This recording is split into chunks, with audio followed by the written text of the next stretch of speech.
आप लोगों को लगता है वो संजय राउत जी लंबा लंबा लेख लिख रहे हैं, कह रहे हैं कि लोकतंत्र पर बड़ा खतरा है, न्यायपालिका और कार्यपालिका के मुखिया मिल रहे हैं, तो आपको लोकतंत्र पर खतरा दिख रहा है? क्यों सर? इंदिरा गांधी अपने हिसाब से जजेस की नियुक्ति करती थी, तब तो लोकतंत्र खत्म नहीं हुआ। आज गणपति जी की आरती उतारने में लोकतंत्र खत्म हो जाएगा। एक उदाहरण दूंगा रूबिका जी, एक उदाहरण दूंगा 5 सेकंड में। हमारे देश में राष्ट्रपति चुनने की एक प्रक्रिया है। जिस पॉलिटिकल पार्टीज के पास सबसे ज्यादा एमपी एमएलए होते हैं, वो वोट के माध्यम से महामहिम राष्ट्रपति जी का चुनाव करवाता है।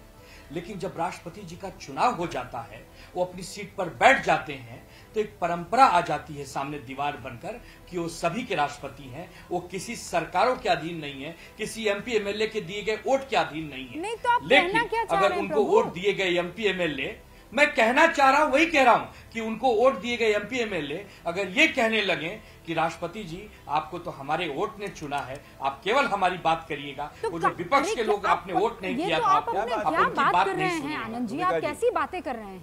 मतलब सिर्फ इसलिए क्योंकि वो दोनों साथ में दिख गए तो आपको लगता है अब इस देश में जो 80,000 केसेस पेंडिंग है उसमें विष्णु शंकर जैन, उसके बाद प्रदीप जी मैं आपका रुक करूं। विष्णु शंकर जैन, बहुत शुक्रिया जुड़ने के लिए। परंपरा टूटी है। क्या परंपरा टूटी है? अरे सर, ये गिना दिया है पढ़ने, क्या परंपरा टूटी है? ये परंपरा इफ्तार पार्टी में नहीं टूटी। 2 साल से 2.5 साल से तारीख पे तारीख चुनाव आयोग ने हमारी पार्टी छीन ली। हम आदरणीय सर्वोच्च न्यायालय के पास गए, गुहार लगा रहे हैं, और 15 दिन का जो काम है वो 2.5-3 साल लग गए। ओके, ये सवाल आप उठाइए, ये सवाल उठाइए, लेकिन ये सवाल मत उठाइए। चूंकि गणेश जी की आरती हो रही है तो अब माहौल जो है बिल्कुल इसी पक्ष में चला जाएगा। समलैंगिक विवाह का मामला आप लोग भूल जाते हैं, महाराज गवर्नर का मामला भूल जाते हैं, सील कवर में जो उसका मामला भूल जाते हैं। जब एक तरफ सरकार थी और दूसरी तरफ सुप्रीम कोर्ट था। विष्णु शंकर जैन, आनंद जी रुक जाइए। अब देखिए, आनंद जी रुकिए। अगर रूबिका जी थोड़ा सा अनइंटरप्टेड टाइम दे दे तो मैं कुछ फैक्ट्स रख दूं यहाँ जी।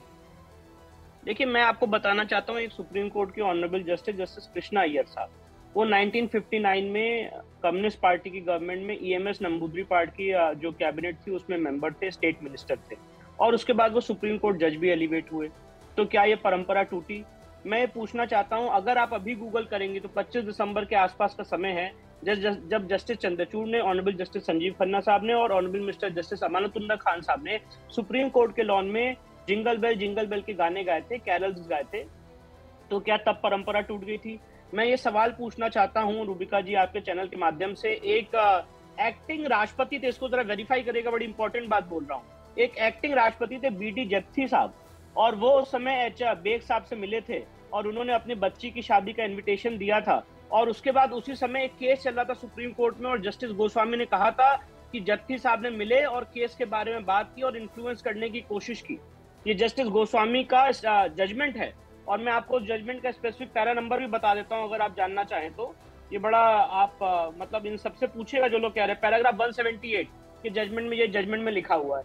तो आप तब परंपरा नहीं टूटी थी। अब देखिए रूबिका जी, यहाँ पे बात क्या है, जो ऑनरेबल हमारे chief justice of India justice Chandrachud साहब, ये हमेशा जाने जाते हैं जुडिशरी को मॉडर्नाइज करने के लिए। आपने कभी वो दिन नहीं देखा होगा जब इंडियन जुडिशरी या सुप्रीम कोर्ट की प्रोसीडिंग्स को लाइव टेलीकास्ट किया गया होगा, पर सुप्रीम कोर्ट ने प्रपोजिशन ले डाउन किया कि sunlight is the best disinfectant, और इसलिए आज सुप्रीम कोर्ट की प्रोसीडिंग्स लाइव टेलीकास्ट की जा रही हैं। हर एक चीज का वीडियो बनाया जा रहा है, रील्स बनाए जा रहे हैं, मीम्स बनाए जा रहे हैं, उन सबको देखा जा रहा है। साथ ही साथ रूबिका जी, आप इस चीज को जरा अप्रिशिएट करिए कि हमारे चीफ जस्टिस ऑफ इंडिया ने यहाँ एक कॉन्क्लेव को अटेंड किया था, मैं उसका नाम नहीं लेना चाहता हूँ, एक पर्टिकुलर कॉन्क्लेव को अटेंड किया था। तो आज जो लोग जजेस के रेजोल्यूशन की बात कर रहे हैं, ये दुनिया और ये जुडिशरी उस रेजोल्यूशन से कहीं आगे बढ़ चुकी है। और यहाँ पे हमारे देश के संवैधानिक पदों पे बैठे हुए दो मुखिया अगर आपस में मिल रहे हैं तो इसको आप किसी भी ढंग से, मैं पूछना चाहता हूँ, जितने लोग आरोप लगा रहे हैं, कोई भी एक लीगल प्रोविजन बताएं जिसके तहत ये इलीगल है, जिसके तहत इसका वायलेशन हुआ है। विष्णु शंकर जैन, यहाँ पर आप दोनों से सवाल पूछ रहे हैं, पंकज जी, आनंद जी, मैं दोनों को 30-30 सेकंड दे देती हूँ, तीनों स्क्रीन पर। कोई लीगल प्रोविजन, कोई वायलेशन आनंद जी, किस लॉ का वायलेशन एक प्रोविजन बता दीजिए संविधान में। मैं रूबिका जी 10 बार बोल रहा हूं कि मिलने जुलने पर आपत्ति नहीं, मिलो 100 बार मिलो, 1000 बार मिलो, मिलने पर आपत्ति नहीं है। प्रधानमंत्री जी, आप प्रधानमंत्री के साथ साथ बीजेपी के एक नेता भी हैं। आप क्या क्या करवाते हैं अपने कार्यकर्ताओं से आपको नहीं पता है? कहाँ पार्टियां तोड़ी जाती है आपको नहीं पता है? कितने केसेस पेंडिंग पड़े हैं आपको नहीं पता है? ऑपरेशन लोटस कैसे चलाया जाता है आपको नहीं पता है? 140 करोड़ देशवासी रूबिका जी गलत फैक्ट बता रहे, प्राइम विश्वास रखते हैं, उनके सामने क्या संदेश जाएगा? क्या संदेश जाएगा उनके सामने? आप चीफ जस्टिस से सवाल पूछिए ना। चीफ जस्टिस से सवाल पूछिए, क्यों डर लग रहा है आपको? आप स्वयं ट्वीट कर रहे हैं, आप अपने पोर्टल पे ट्वीट कर रहे हैं। उन्होंने अपने घर में इनवाइट किया भाई। अरे भैया, घर में बुलाओ, बाहर बुलाओ, कहीं भी बुलाओ, उसमें कोई आपत्ति है ही नहीं। हमारी आपत्ति सिर्फ इस बात को लेकर है कि 15 दिन का काम 500 दिन में क्यों किया जा रहा है? न्याय हमें कब मिलेगा? हम न्याय के लिए नहीं चिल्लाएं। आनंद जी, हम न्याय मंदिर पर विश्वास रखना छोड़ दें। यहाँ पर विषय 20 जून 2022 से हम गुहार लगा रहे हैं। अरे हाँ, वो ये प्लेटफॉर्म थोड़ी है। आनंद जी, मैं आपके दुख को समझ रही हूँ। हमारे भी घर आओ ना। अरे वो अलग मामला, ये अलग मामला, आप इसको जोड़ काहे रहे हैं? और अगर आप जोड़ ही रहे हैं तो फिर इधर उधर घुमाइए मत ना जलेबी, सीधे तौर पर कह लीजिए ना। और जो विष्णु शंकर कह रहे हैं कि आप पीएम पर तो आरोप लगा रहे हैं, आप डर रहे हैं क्या सीजेआई जस्टिस चंद्रचूड़ के बारे में कुछ कहने में? बोलिए। Because the prime minister was invited. Rubika ji, महत्वपूर्ण पद है, बहुत महत्वपूर्ण पद है, हम उनका बहुत सम्मान करते हैं। हम तो भारतीय जनता पार्टी के एक बड़े नेता, प्रधानमंत्री के साथ साथ एक नेता भी हैं, उस पर प्रश्न चिन्ह है। सिंपल सा विषय, सिंपल सा विषय है।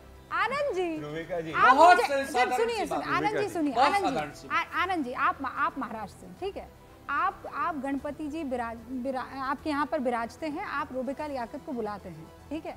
अब कल को मैं आपके यहाँ आ भी जाऊँ, आरती कर भी लूँ, और उसके बाद प्रदीप जी और चौगावकर जी और पंकज जी और विष्णु जी कहें कि रूबिका की गलती है कि वो गई क्यों? Exactly. आनंद जी ने बुलाया, कोई बात नहीं, रूबिका कैसे चली गई, क्यों गई रूबिका? अरे भाई आनंद जी से पूछिए ना, आनंद जी ने क्यों बुलाया रूबिका को? अरे नहीं, यहाँ बात ही नहीं हो रही है। यहाँ प्रधानमंत्री जी के जाने पर, आरती पर कोई प्रश्न चिन्ह है ही नहीं। फिर टाइमिंग तो डिबेट खत्म है। टाइमिंग पर 3 साल से ऐसा करते हम हैं। तारीख पे तारीख मांग रहे हैं। आप समझ लीजिए रूबिका जी, इनने मेरे मित्र आनंद दुबे जी ने, मैं 30 सेकंड लूंगा, इनको दिक्कत इस बात से कि गणेश चतुर्थी इस समय क्यों हुआ, और गणेश चतुर्थी हर साल होता है। महाराष्ट्र का चुनाव हर साल थोड़ी होता है रूबिका जी। अब अगले साल भी गणेश चतुर्थी आएगा, उसके बाद महाराष्ट्र का चुनाव नहीं होगा, तो प्रधानमंत्री गणेश पूजन में जाएंगे तो कहेंगे नहीं, टाइमिंग की बात है। इनको दिक्कत इस बात से कि गणेश चतुर्थी पे क्यों गए। और रूबिका जी ये देखिए एक और फोटो, अभी सुप्रीम कोर्ट के काफी साल कंप्लीट हुए थे, सभी सुप्रीम कोर्ट के जजेस थे, जस्टिस ऑफ इंडिया वहां पे मौजूद थे, सेम स्टेज पे कपिल सिब्बल भी मौजूद थे, सेम स्टेज पे प्रधानमंत्री नरेंद्र मोदी चीफ गेस्ट थे। न्यूज़ 18 इंडिया चौपाल, एक ऐसा मंच जहां जब जब बात निकलेगी तो सिर्फ दूर तक नहीं बल्कि दुनिया के कोने कोने में जाएगी, क्योंकि इस बार बात होगी भारत के वैश्विक महाशक्ति बनने के लक्ष्य पर। सरकार, समाज, सेलिब्रिटी और स्पोर्ट्स स्टार्स के साथ न्यूज़ 18 इंडिया चौपाल देखिए सिर्फ न्यूज़ 18 इंडिया पर।